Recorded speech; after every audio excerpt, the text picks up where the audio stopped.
आज का हमारा टॉपिक है आर्थिक सर्वेक्षण या इकोनॉमिक सर्वे 2025-26।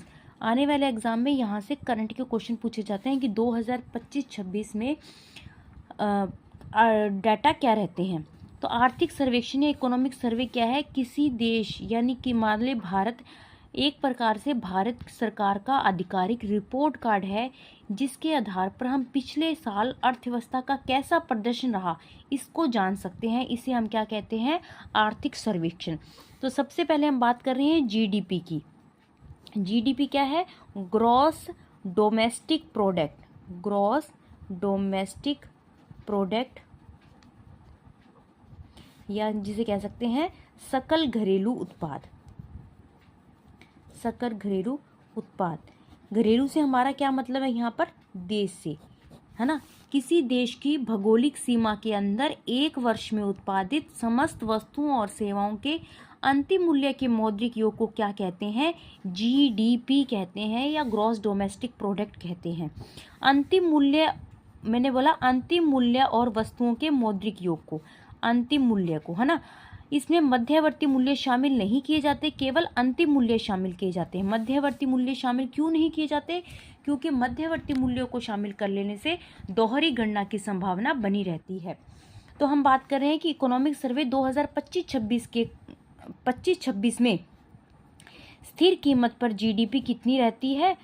स्थिर कीमत पर जीडीपी और प्रचलित कीमत पर जीडीपी कितनी रहती है? स्थिर कीमत पर जीडीपी और प्रचलित कीमत पर जीडीपी। अगर मैं बात करूं 2025-26 में, तो स्थिर कीमत पर जीडीपी रहती है 201.89 लाख करोड़ और प्रचलित कीमत पर हमारी जीडीपी रहती है 357.14 लाख करोड़।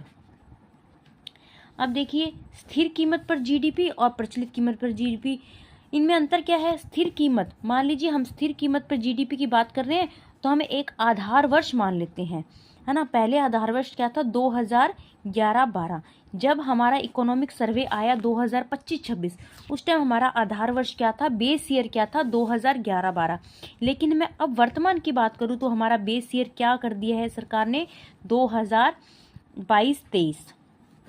अब हमारा बेस ईयर क्या है? 2022-23। पहले क्या था? 11-12।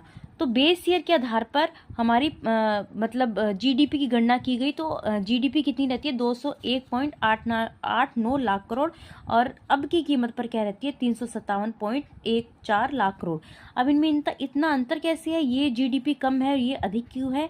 क्योंकि इस पर महंगाई का असर दिखा जा रहा है। यहाँ से यहाँ तक की महंगाई का असर दिखा जा रहा है प्रचलित कीमत पर जीडीपी पे। मान लीजिए एक उदाहरण लेते हैं हमें। मान लीजिए 2011-12 बेस ईयर में किसी कंपनी ने 100 बाइक का उत्पादन किया, है ना। कितनी बाइक का? 100 बाइक का उत्पादन किया और एक बाइक की कीमत 1 लाख रुपए है।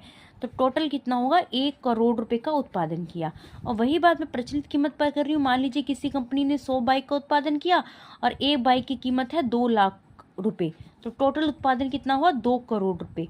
मतलब उत्पादन तो यहाँ पर भी 100 बाइक का हुआ और यहाँ पर भी 100 बाइक का हुआ, लेकिन उस टाइम कीमत क्या थी? 1 लाख और अब कीमत क्या है? 2 लाख। यानी कि ये अंतर किस कारण है? महंगाई के कारण। तो जीडीपी का ये अंतर किस लिए आया है? महंगाई के कारण आया है।